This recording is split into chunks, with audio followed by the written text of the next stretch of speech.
Let me teach you something. How many of you have a dog? How many of you have ever had a dog that had a flea on him? That's everybody. You ever seen a flea?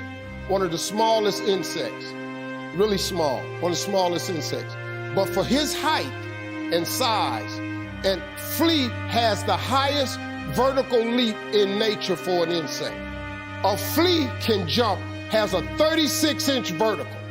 A flea, man, can come 36 inches off the ground. His vertical is 36. The average person can't do that. But a flea can jump 36 inches off the ground. If you capture the flea and you put him in a mayonnaise jar and you put the lid on it, the flea know one thing. I got a 36-inch vertical. So here he go. He start jumping, but he gonna hit himself on that lid because he got that lid on it. But after a while, after getting knocked down so many times, the flea makes an adjustment. So now the flea only jumps just to where he don't get knocked back down. He got 36 vertical, but since this lid is on, his environment got him now jumping nowhere near what he can. Capture some more fleas and put them in there. They got 36 verticals, but then they start jumping. They find out they keep getting knocked down. They start doing what the other fleas is doing.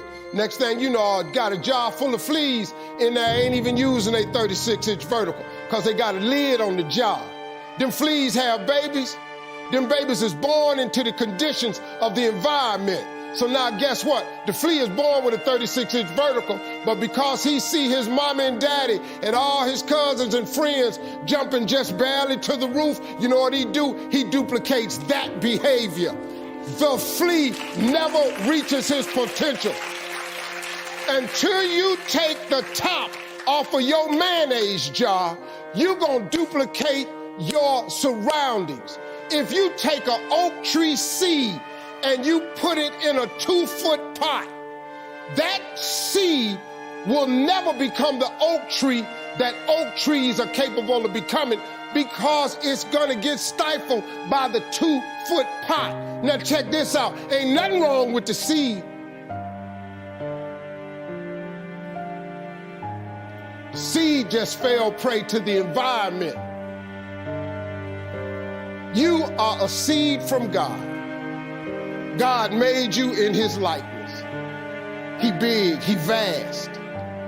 Don't you allow your environment to dictate the oak tree that you become. Because ain't nothing wrong with your seed. All of y'all got this wonderful gift that he gave you at birth. All y'all got one, you better believe that now. Don't die with this gift and don't never use it. All of y'all got this wonderful gift, but you gotta use it. Take your seed, take your gift. Get away from these people that's in your life that ain't doing nothing. Get away from people in your life that's hating. Get away from your family members that ain't ever opened a business. Get away from your family members that ain't ever followed their dreams. Get away from your family members ain't never been nowhere but to the family reunion. Ain't never been to a beach. Get away from them. Get away from them. I had to do it. When I told everybody I was getting into comedy, man, oh, Lord have mercy. You can't get into comedy. You ain't even funny. How you gonna make money telling jokes?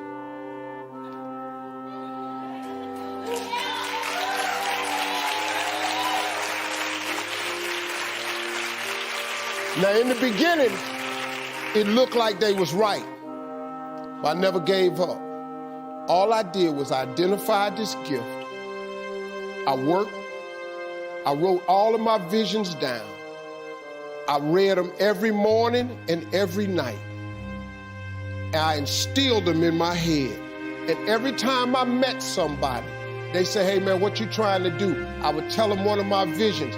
Somebody would always say to me, you know, I know a guy that's selling them things right there. You ought to talk to him. I started scratching stuff off my vision board.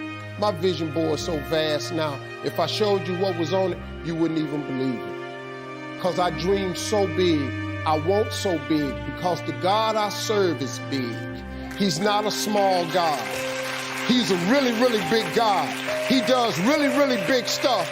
And I expect him to do really, really big stuff for me. If he'd have done it for Oprah, if he'd have done it for the Obamas, whoever got, why I can't have this here? I'm gonna do better with it than all of them. to me, but why you can't have that? That's how you get what you want in life. Now, you don't have to believe me, but here's the deal. If you keep doing what you've been doing, you're gonna keep getting what you've been getting. If I just told you a different way to go about it, you don't need no money. I just gave you some scriptures you could try and some principles. If somebody who had come from the bottom and got to this position I'm in told me that this is the way I would try it, if I was you, I would try that. I bet you it'll work, though. Appreciate y'all. I went to Robert Smith's house and tell you this quick story, the billionaire. And the story is you got 30 minutes. No one gets more than 30 minutes of his time, period. I was told that. I done got a jet on a flew to Austin to his house. Cool, for 30 minutes, man. Do you know how bad I wanted to sit with this man, to get a jet and go somewhere for 30-minute meeting? I was at Robert Smith's house for 7 hours. Wow. I was leaving his house, and I asked the lady who runs it, I said, can I ask you a question? I said, I was expecting to leave in 30 minutes, 40 minutes.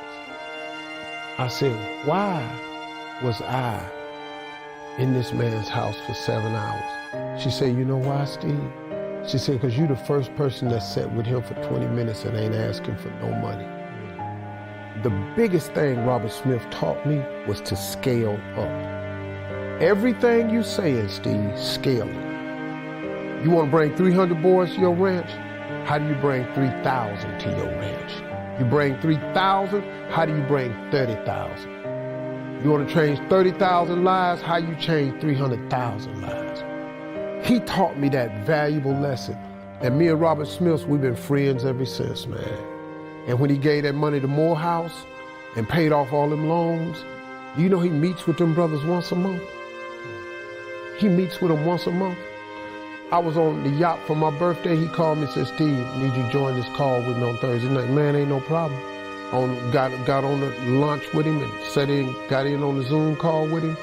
He had about 40, 50 of them cats on the line, sat online, and all I did was give them information about the mindset you have to have for success. You got to get your mind wrapped around this thing, man. If you don't get this here, you got to have successful thoughts. Everything I think is big, and everything I try to think is positive. Now, I'm human. I have my days, you know, when I have doubts, and I'm human. But right after that, whenever I think something ain't working, I do two things. I start thinking I get grateful, and I immediately go into prayer. I get grateful, and then I just say, okay, God, I thank you for what all you done for me. Let me just shut up and cool out. And then I go into prayer.